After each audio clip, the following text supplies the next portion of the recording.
In 2011, I was on a deployment in Iraq for the military. On occasion, there would be a planned detonation for the explosives that were expiring on the base. Usually, these detonations were posted to let everyone know, but once there was no notification. I remember waking up to the sounds of explosions. I remember removing my weapon in preparation for my own defense. I remember being scared and terrified, but also prepared.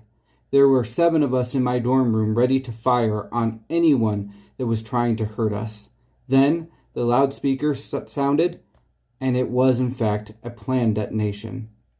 These experiences could have become a traumatic event for anyone.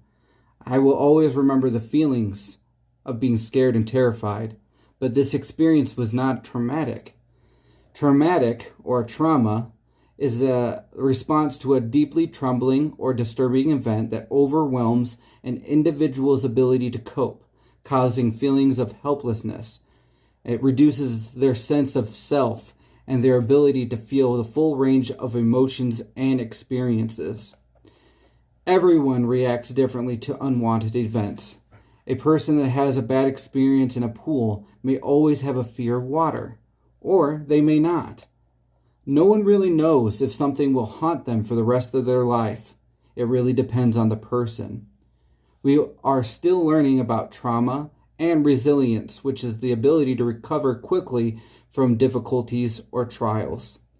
Only recently have we encouraged helping agencies like schools and hospitals to be educated in trauma-informed care, a concept that recognizes how common trauma really is and to understand that every person may have experienced a traumatic event. I have worked with those that have had a variety of different traumas in their life.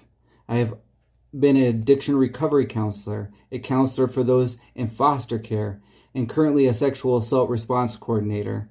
All of these jobs have helped me learn to help those that have suffered from traumatic events. We cannot expect that people will stop having traumatic experiences.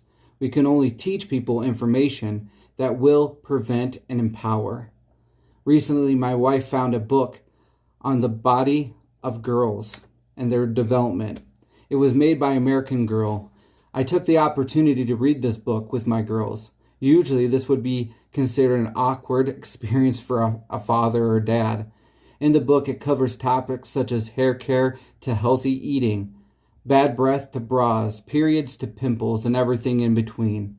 My twin girls and I learned together. The book provided pictures and other useful tools to help with the learning.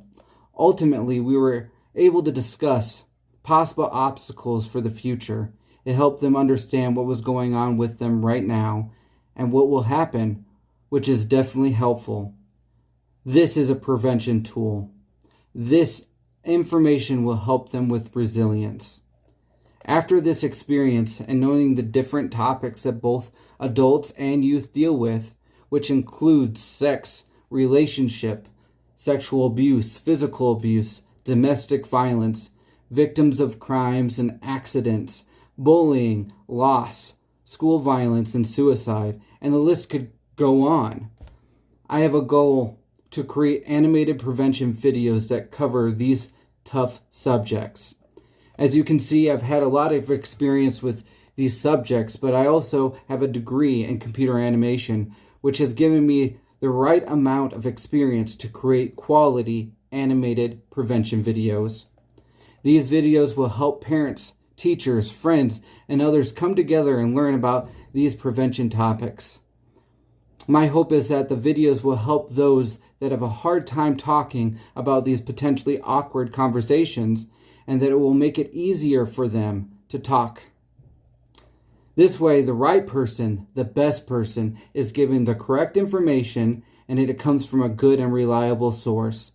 This will help many become more resilient and empowered.